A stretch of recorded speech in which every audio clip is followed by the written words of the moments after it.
Welcome back to Poughkeepsie Live. I'm here with Sue Menhart. The CD is called Gypsy Souls. Welcome to the program. Thank you for having us. You guys sound great. Thank you very much. Yeah. Tell us a little bit about how the band got together. Tell me the story. Well, the story is in late 2007, I had been in about my millionth cover band and it broke up. So I just said to myself, I'm going to figure out how to write my own songs, because they were in here anyway. So I wrote some songs, and I was going to just go in the studio and record them. But my husband, who's a drummer, he said, just get a whole band together and we'll all do it. So I've had a band ever since, and we've got 2 albums now. So. Excellent. And who else is in the band while we have you there? So we have Kevin Clark on drums, my husband, 16 years we've been married. Bill Quinn is on keys. Right. He's a phenomenal player. He plays everything. John Jeff, he's from England, and he keeps us laughing all the time with his accent. And then there's Dave Foray, my neighbor, on bass. All right. No problems rehearsing with him. He's always there for you, right? And he does. He walks right down the street with his bass on his back. Who writes the music, and how does it all happen? Well, I write the music.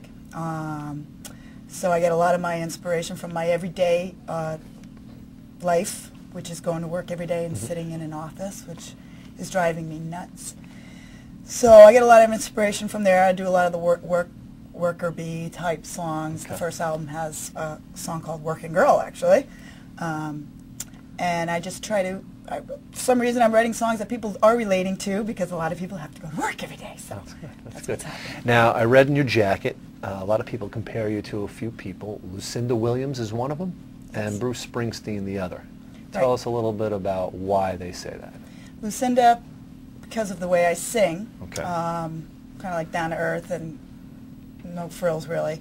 And then the Bruce Springsteen, when we do our live shows, a lot of energy. I'm surprised I'm not sweating more right now, because I'm usually sweating and throwing stuff off, but that's neither here nor there. But it's very high energy, and a lot of jazz improvisation goes on, and mucking about in the live show. Well, you've got a couple of jobs coming up. In fact, we want to let the folks at home know a little bit about where you're going to be playing next. And on August 13th, it's a Thursday night, at 7 p.m., you're going to be at the singer-songwriter sessions down at the Vanilla Bean Pomfret.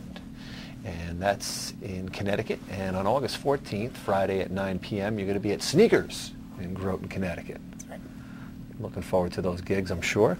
Let's talk a little bit about the differences between your debut CD, Torn, and the new CD, Gypsy Soul. Well, the new CD is much more highly produced. It's more focused, just 4 songs. First album was everything coming out of me that I was so mad about, and we recorded them, and it sounds pretty good. But these songs are more focused, and we do have an agent that we're working with out of New Jersey who kind of coached us through this, and so we think it's a better quality than the first one. When did you decide that music was going to be something that you want to do forever and ever? 8. 8 years old. And how many cover bands? 1 million. What does the future hold for you and the band? Well, we're finding that with all of the online tools that you have today,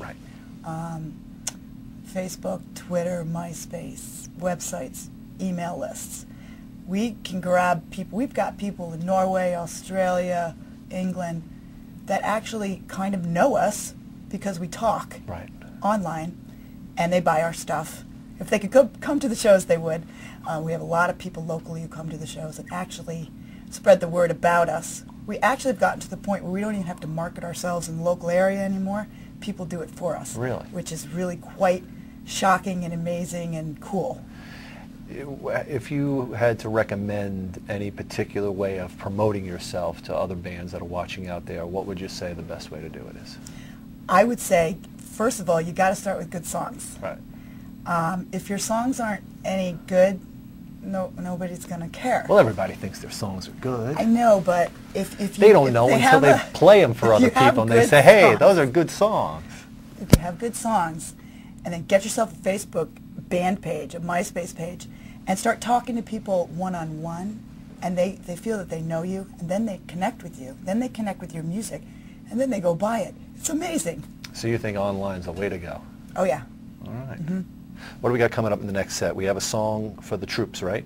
Yep, Coming Home. I wrote that for my cousin, who was stationed in Afghanistan a few months ago. He actually came back injured, blown up by a suicide bomb. Oh. But I had written it for him before that because when he came home on leave, there were signs up and down the street welcoming him home. So the song, you'll hear the lyrics, some of them relate to that. Well, we're looking forward to hearing that. When we return, ladies and gentlemen, more music from Sue Menhart. Come on back.